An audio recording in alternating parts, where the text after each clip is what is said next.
Hello, I'm Keith Martin, Executive Director of the Consortium of Universities for Global Health, and welcome to this interview today with Mr. Tom Burgis, investigative reporter for the Financial Times in London. One of the extraordinary ignored areas in global health and development is the vast amounts of monies that are actually absconded, stolen from low-income countries. And those monies are actually channeled through high-income countries in this global network of kleptocracy that enables this to happen. Western nations are part and parcel of this entire challenge. It is not a small one. To give it some scope of the size of the problem, according to the IMF, between 1.5 and $3 trillion of money are stolen from low-income countries every year through through corrupt networks.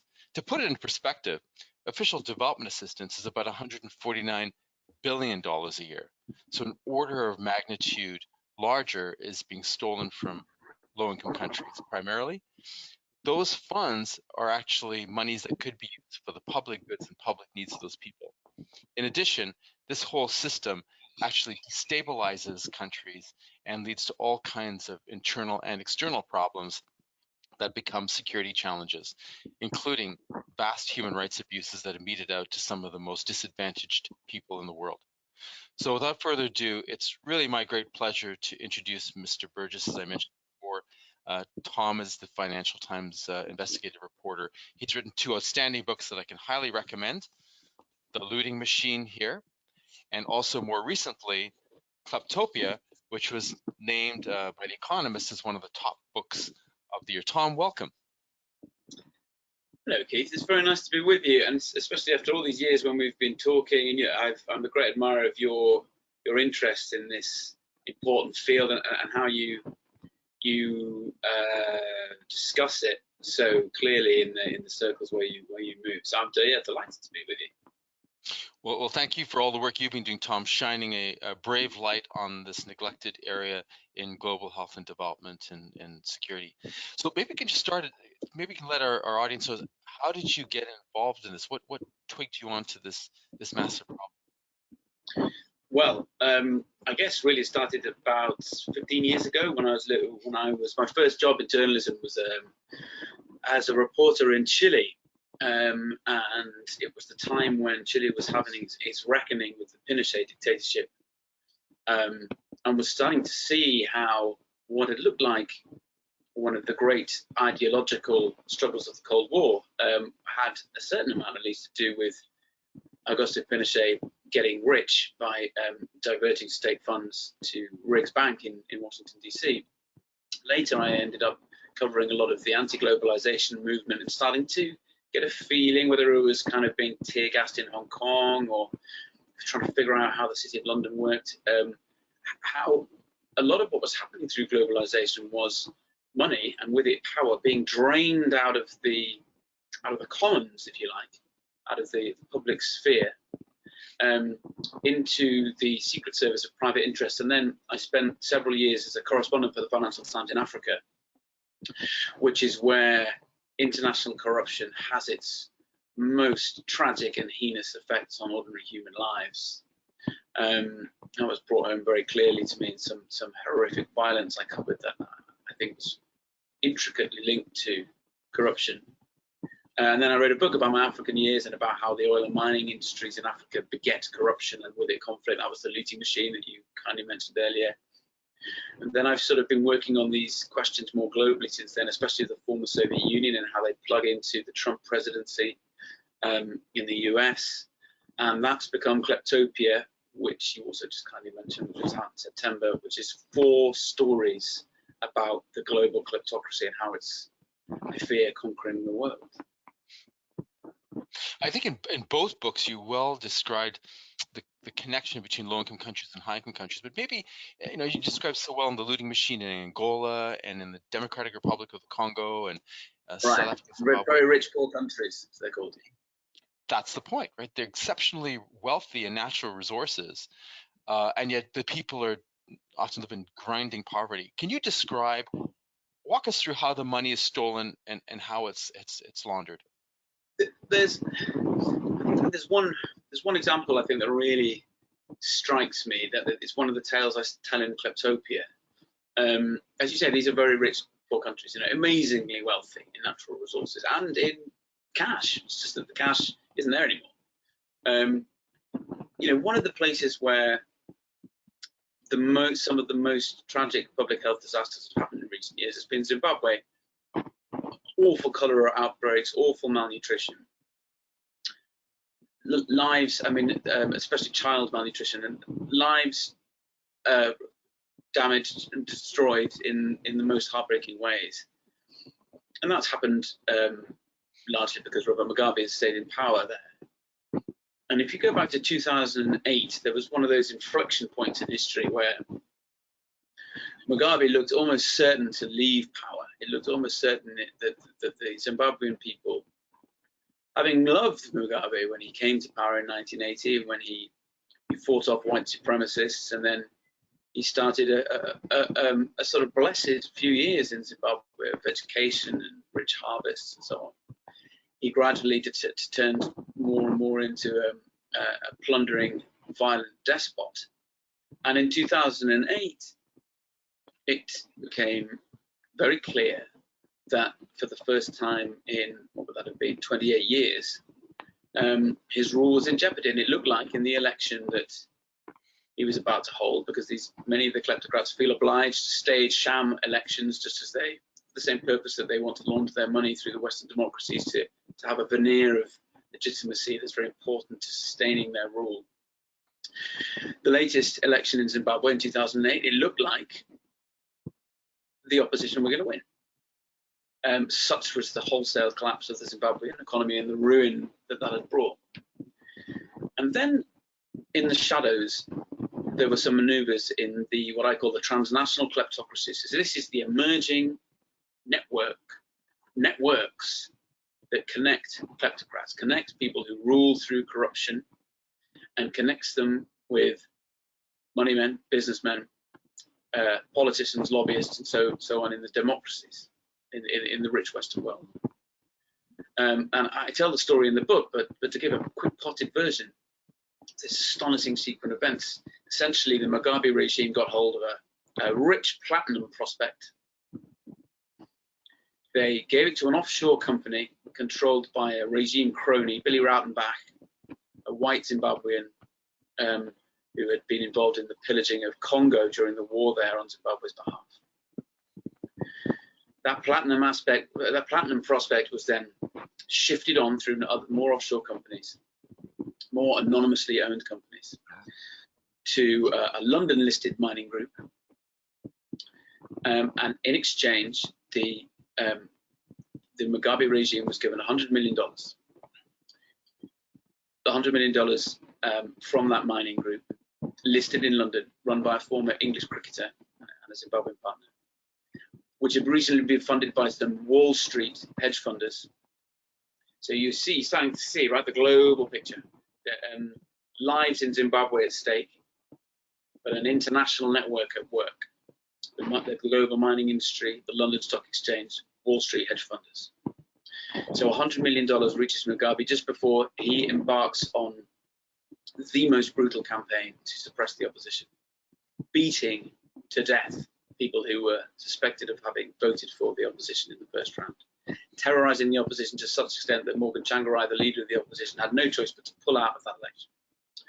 Mugabe proceeded and retained power. And then about a year later, the London company, CUGH, which has gained the platinum mine, which supplied the $100 million that was Mugabe's war chest, it cashes out on these deals. It's sold, its owners sell it to a far bigger mining multinational company, one of the most valuable companies in the world, ENRC, owned by 3 Central Asian oligarchs with connections in Moscow, connections to Russian intelligence and organized crime, and the support of the Kazakh kleptocrat, as well as on its boards various luminaries of British business. Now there is a potted version of just one of these global kleptocratic networks that we've managed to unearth, and it shows you how truly global this is, and how they bolt together what they need from poor countries and rich countries. So in poor countries, what they need is access to arbitrary power, unrestrained power, to do things like beat opposition voters to death, to maintain control over valuable mining deposits. On the other hand, what you need is access to high finance, Wall Street, London, where you also need to be able to legitimize the corporations that end up buying these assets, is access to peers of the realm in the UK, top lobbyists in Washington, and so on and so forth. You need to be able to bolt together aspects of the rich world with aspects of the poor world to create these networks. And what is the actual upshot? We're talking about obviously your constituency is those who devote their lives to preserving and enhancing the health of their fellow human beings. What is the actual real upshot for, not for these tiny numbers of people who benefit from the networks, but for the great numbers of people who have to live in this case, Zimbabwe? Well, at 2008, the Zimbabwean life expectancy had collapsed to about 46. 46. Cholera, massive amounts of refugees, appalling starvation. And so the result was that Mugabe stayed in power until for another decade, until a palace coup, which replaced him with another member of his regime. There was no change of regimes. Emerson Mnangagwa took over, another key member of Zimbabwe's kleptocracy, an equally violent and dangerous character. And so that's another. So what are we now? Just starting 2021. So that's let's say 12 years. So that's well over a quarter of the average Zimbabwean life. So that set of kleptocratic transactions has condemned every Zimbabwean to spend another quarter of their life living under this kleptocracy, and the violence, cholera, and everything else that it brings. That is the global kleptocracy in action, and that's what it really means for real lives, and the people who live in will never get those years back. I remember, I'm glad you brought up Zimbabwe. I remember being there when I was a member of parliament on a Commonwealth mission, and I actually came back to seek prosecution for Robert Mugabe for crimes against humanity. He was using food as a weapon, withholding it from people in a country with high HIV rates, which is going to condemn them to death. And as you mentioned, it was the country with the most precipitous decline in lifespan. So what you describe is how very how very much these actions result in massive loss of life. Not only people's decimating their personal finances, but actually it kills people outright. Right. But you also kill somebody, but you can kill somebody through your political actions, and we saw Mugabe was doing it through withholding food or assaulting people and using the diamond mines in the Eastern Highlands to fund it. Absolutely. Well, you mentioned the diamond mines. I mean, briefly, 5 years later, so because that election in 2008 was so nakedly stolen, Mugabe was forced to agree to a power sharing agreement with the opposition. But 5 years later, at the next election, all he wanted to do was get out of that power sharing agreement, go back to absolute untrammeled power himself. Where did he get his $100 million this time? He got it thanks to a man called Sam Parr, who I wrote about in The Looting Machine, my first book, who was a Chinese man with 7 aliases and connections to Chinese intelligence and military hierarchy, who went around Africa doing deals whereby he provided funding for some of the most repulsive and despotic rulers in Africa. Musaddadis Camara, the psychopathic ruler of Guinea, was one example. He was also doing deals with the fantastically corrupt regime in Angola. And in Zimbabwe, he was the man who connected Mugabe to a fresh kleptocratic network, another $100 million, this time in exchange for access to the diamonds of the brutally militarized diamond fields of eastern Zimbabwe. I've been there twice. I've heard firsthand the accounts of the horrendous violence through which regime control over those diamond fields is maintained. And this time, through a Chinese part of a kleptocratic network, Mugabe gets another $100 million, proceeds to do exactly what he wants to do and restore absolute power to himself. But I also wanted to pick up on something else you said. You talked about your valiant efforts to use Western legal systems to hold Mugabe to account.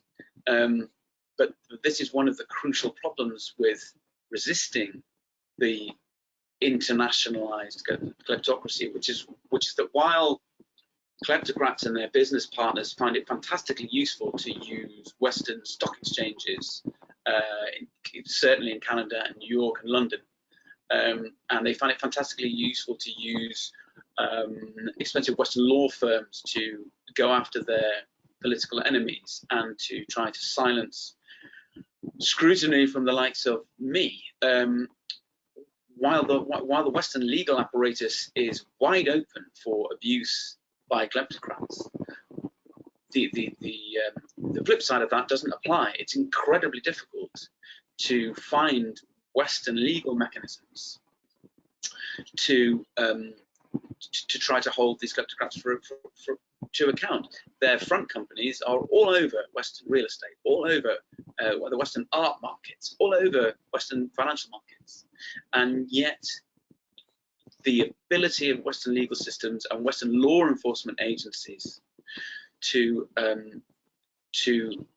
fight back is incredibly limited because essentially because those national systems are national and they really struggle to deal with transnational corruption cases. And that's an exceptionally important point. You well just described the grotesque assaults on people being murdered, raped, tortured in countries. The money's being used to support those activities and the maintenance of the power. And I wanted to just delve a little more deeply into two things, Tom. One is, can you explain how tax havens work and where they are? And also, if you can talk about why Western legal systems are actually not prosecuting these individuals who are absconding with this money and committing these abuses. Right. I'll try the first one, and then I'll probably forget the second one and ask you to remind me. But the tax haven systems bewilderingly complicated, but actually pretty simple. I mean, it largely grew out of the British Empire over centuries as a place where people doing international business could, which was a relatively, not a new concept, but a revived concept, international business linked to empire. People could make sure that the profits from that business remain secret, essentially, and were hidden from tax authorities. And some of the sort of most successful, richest anyway, figures from imperial trade would use tricks like this, and they would start to set up essentially fake companies in Caribbean islands or wherever it may be, that would in this sort of false narrative would be the companies doing the trade, and this would allow profits to accrue to these companies, and they would therefore not be taxed because the money would never be going into the UK in this example. And then the UK is the most important example, the UK and its imperial possessions. Now, when in the 20th century, more and more countries in the Soviet Union and more Cold War client states and client regimes around the world, Africa, Latin America, and so on, as well as major multinationals in the West seeking to pay bribes, when all of these interests realized that what they could do with would be some more secrecy with which to operate, they found this almost ready-made system that was built for avoiding tax, built for using secrecy to avoid tax, and they realized they could use it. They could use that same secrecy for a different purpose, which was to launder money. So it's the same secrecy mechanisms, but it's pretty straightforward. What you do is you have one of your advisors or lawyers set up a company in, let's say, the Cayman Islands, and the named directors are just lawyers who work for a local law firm. They're the directors of hundreds and thousands of companies, and they have nothing to do with those companies. Those companies aren't real businesses, they're just pieces of paper. And buried in a vault somewhere in a country where it's probably the law that these things must remain secret is a piece of paper that says, through various chains of powers of attorney and so on, you ultimately own this company. And then it can open a bank account in Switzerland or somewhere else, and it can conduct business in the global economy while you, the owner, remain anonymous. This is the key. And this is why it's so important. Money is a social tool. Money is a crucial tool by which human beings can have societies. It allows us to exchange goods and services with strangers. It's essentially the crucial token for having large societies. And it's supposed to be a token that says, I have done something of value for one stranger, say, give them a haircut, and in exchange, I can take the token they gave me, and I can use that to pay someone to paint my house, which would be something that he might have done for free for his brother, but I'm not his brother. That's why we have these tokens, so we can cooperate in large groups of strangers and trust each other. And the use of money anonymously through this global secrecy system we're talking about subverts the very heart of what it is to be a society, because it means these tokens that are meant to denote that I've done something worthwhile for society and therefore can cash that in to get someone else in society to do something for me. These tokens are actually being accrued by people doing the opposite, which is using political power and access to public institutions to advance their private interests instead of shared interests. And those private interests, as you described so well, in part is the maintenance, the acquisition and maintenance of their power, and to use those resources to be able to create a cabal around them that supports their often nefarious activities. And I want to just, you described so well where these tax havens are, and also the fact that you mentioned getting the money is one thing, laundering it is something entirely different.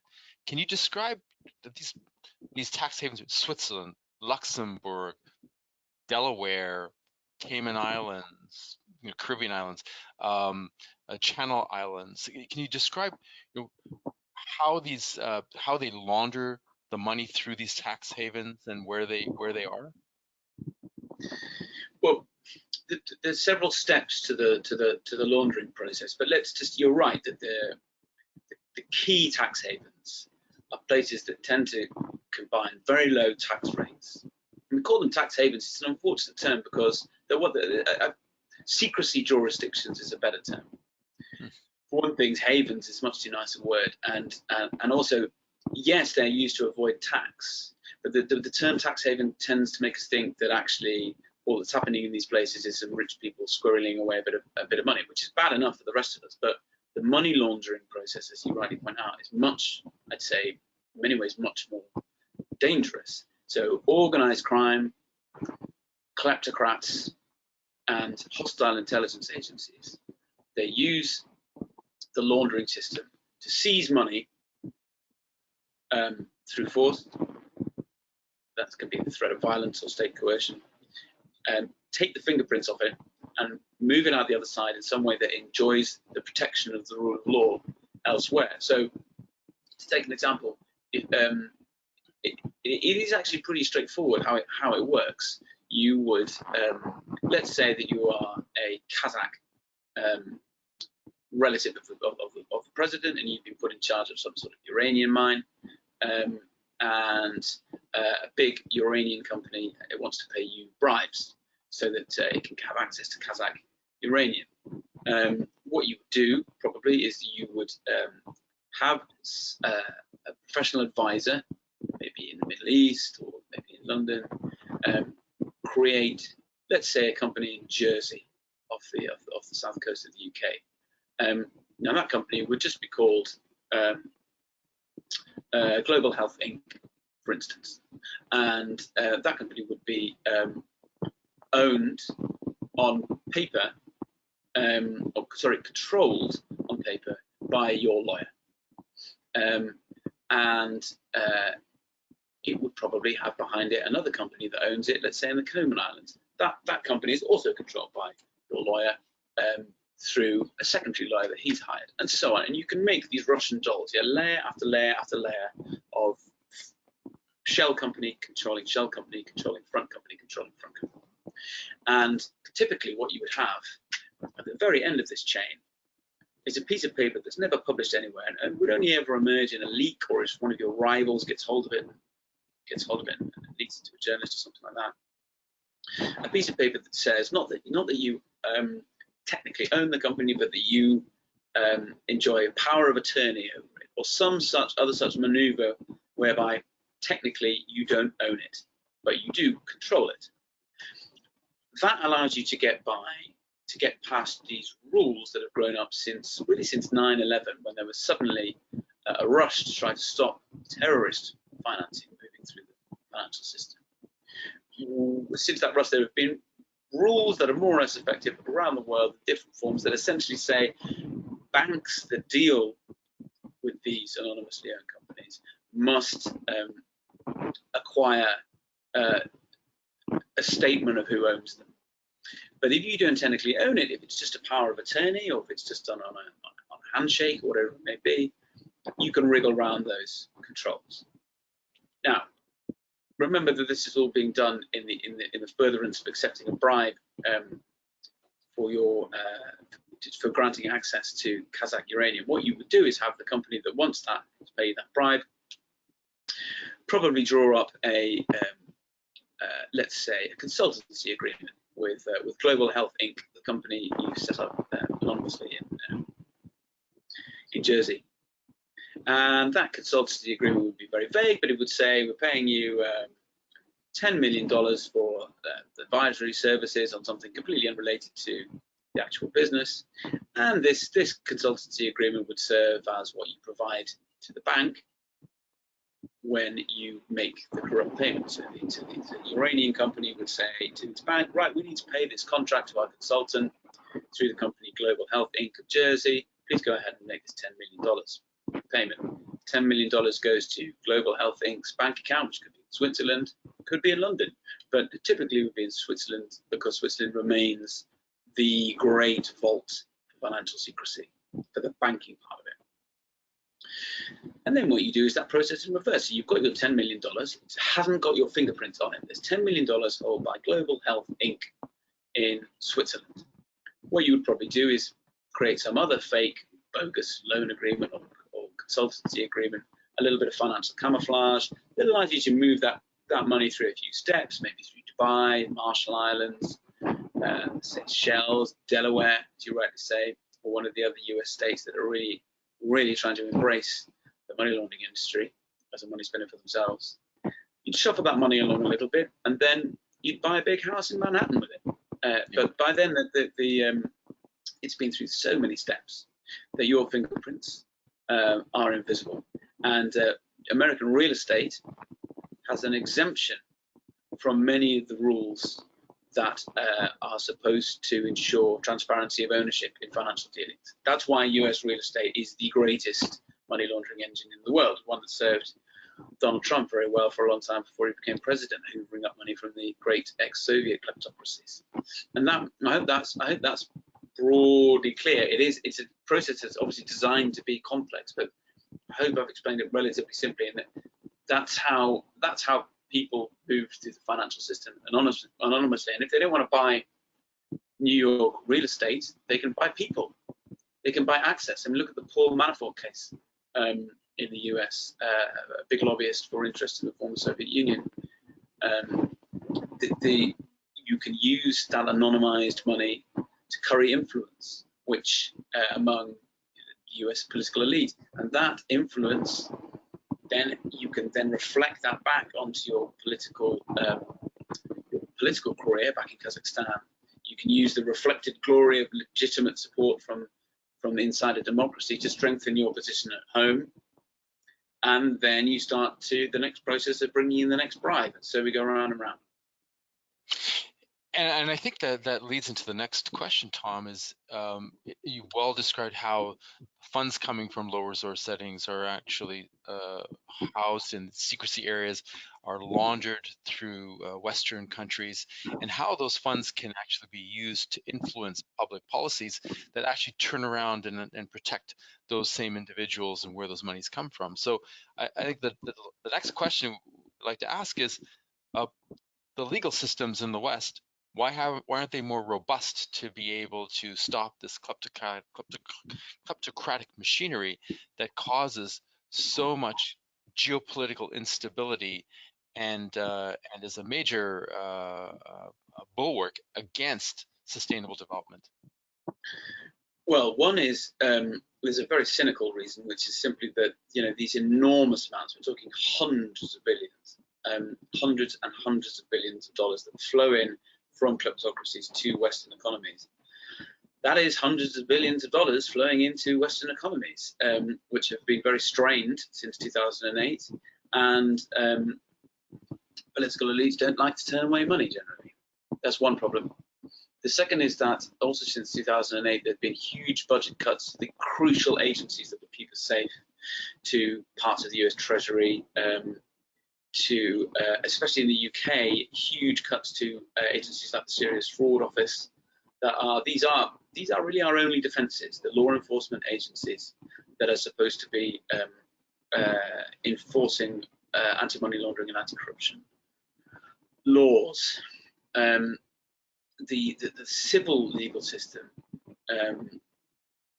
to a remarkable extent, in places like the Southern District in New York and in London, is flooded with kleptocratic power struggles. So it's just one kleptocrat versus another, trying to use the rule of law systems to prosecute their own battles. I think as well, there's just a sheer question of complexity, and we touched on this earlier, but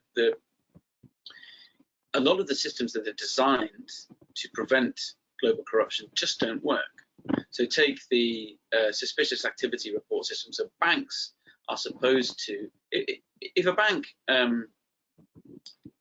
has a client call up and say, I want to move $100 million from X to Y, and it seems fishy because that person has political connections or there's no legitimate explanation for that money, what that bank does these days is it files something called a suspicious activity report, either to the Treasury in the US or to the Exchequer in the UK or wherever it may be.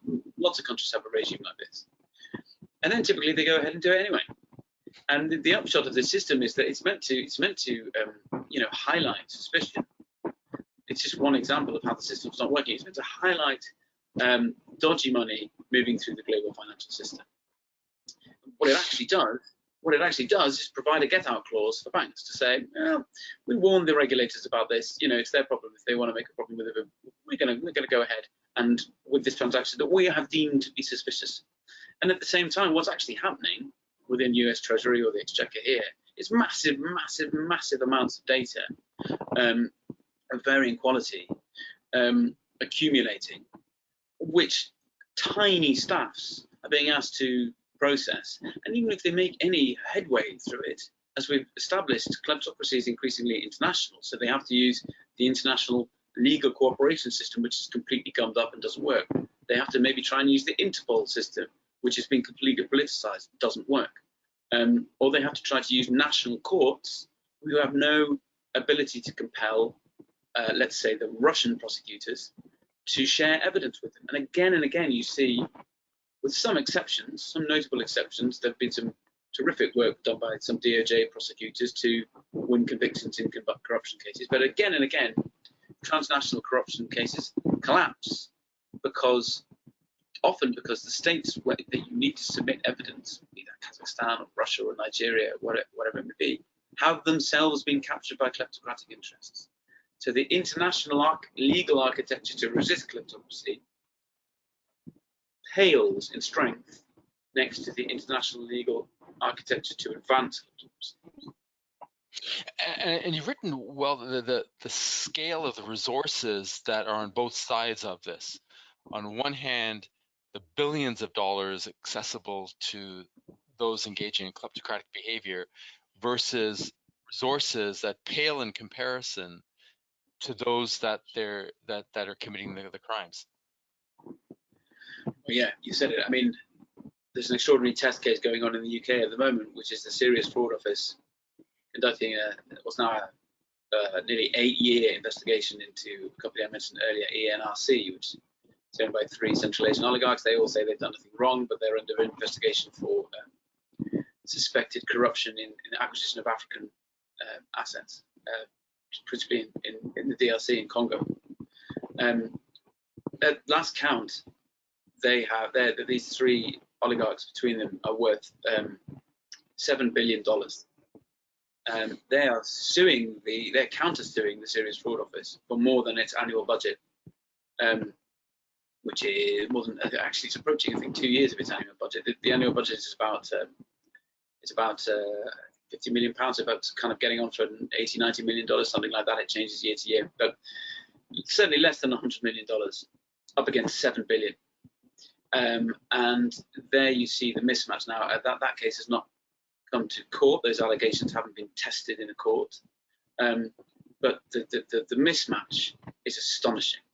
And what's terrifying about that case is that we don't yet understand what really happened, but we know that at least 3 potential witnesses in that case. This is something I've revealed in my book and my FT articles. It's at least 3 potential witnesses in that case have died in suspicious circumstances. That's caused at least one investigator on the case to believe he may have been poisoned. These are the kind of stories we expect to hear from Moscow, and we're now writing them from London. Yeah, no, and the transnational reach of some of these people and their willingness to actually murder people is really shocking, and you described it very, very well. We're coming to the end of the interview, but I really want to get your read, Tom. And you've spent many years bravely investigating, these mechanisms, putting your life on the line, in fact, to do this. What should the international community do? What do we need to be able to stop these kleptocratic behaviors, which are such a threat, in fact, to everybody, but particularly those living in low resource environments? What mechanisms, laws, regulations, what do we need to strengthen our ability to stop this wholesale theft of resources from the world's poorest countries? I think to some extent it is a fight for resources. It's about trying to grapple more money back into public institutions. It's pretty straightforward. I'll come to a couple of policy ideas in a second, but I think largely there isn't some sort of silver bullet or that we're waiting to discover. We know what the defense against kleptocracy is, and we know that the antithesis of kleptocracy is public institutions safeguarding common good. So we know that we need to revive conflict of interests regulation and legislation for our political rulers. We know that we need to fund, revive, and cherish our white-collar crime prosecutorial agencies. We know that we need to try to revive Interpol. We know that we need to try to revive the MLAT system, the Mutual Legal Assistance Treaty system. We know that we need well-funded news organisations for which people are prepared to pay for their news and to create budgets for people to go off to do difficult, dangerous work over months and years to expose corruption. I mean, these things are all clear. I think it's a question of making this a political priority. I think there's an extraordinary moment coming now in the US. The Biden administration, from what I hear, is planning to pay much greater attention to kleptocracy as a threat to democracy, and that we'll see how that works out. But that's encouraging. And I would also say, just as a sort of single policy idea, we touched on it earlier, but I think we need to ponder this question of what money is in our societies. I mean, there's a great line in The Selfish Gene in Dawkins' book about money as a token for delayed reciprocal altruism. And we touched a bit about that earlier, about how money is a tool for strangers to commit to do essentially altruistic acts for each other. It's money to make. It's a token by which we can have large societies. It's almost what defines us as species, the ability to do that. And the idea that you can use those tokens anonymously seems to me to be a very dangerous meme, if you like, that has taken hold globally for all sorts of reasons. But I think a cultural change around that idea would be pretty crucial. The idea of getting back to And you could do it through enforcement. You could have a system. You could try to draft legislation whereby if you engaged in business with an anonymously owned company and that transaction was subsequently shown to have been to have been corrupt, you would be treated as if you had known that was corrupt. In the same way that if you find an inaccurate tax return, it doesn't matter if you were having a busy day, you're liable. If you speed on the freeway, you're liable, regardless of whether there's a woman giving birth on the back seat. You could introduce much greater strict liability around corruption. And I just think, as a final thought, it's really important to do what you're doing, which is to try to demonstrate the real world, real life, daily consequences of corruption. You know, the Trump presidency is a consequence of corruption, in my view. It's a consequence of the long years by which he was sustained by kleptocratic interests, and then he governed essentially as a kleptocrat.